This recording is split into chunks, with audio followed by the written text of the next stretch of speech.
hava nasip olsa akşam 6.30'a her böyle aman ne var biraz havalar sıcak mı orada soğuk. Yani burada güneş var ama ayaz güneş var, üşüyoruz.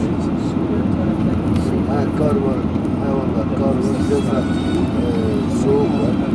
Bol o ağır dağın eteğinde resim çektim beni. Allah nasıl gelirse Kemal abi.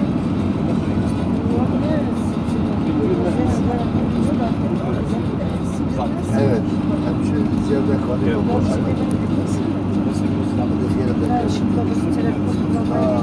Kemal abi, müşteri vereyim sana. Sağ ol abi. Çıkarırsın benden. Her seride. Hocaya çağırdım. Muhammed. Ama öyle ben ne oldu içime ne geldi. Yani babaya gittim ziyade türbeye. Öte ben bir niyetim var. Böyle şuralar.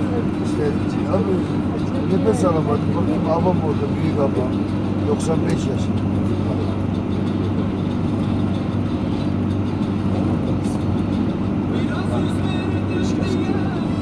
Allah razı olsun. Eyvallah ben vallahi bıraktım. Kur'an'ımı bıraktım.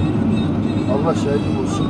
Hani bak yanındakiler böyle çıkarı için bilmezsin bir şey. Anladın mı? Ne mutlu bana az. Ha. Anlıyorum. Ne yapayım? Sağ ol abi. Abi 7.8'de havalarındayım.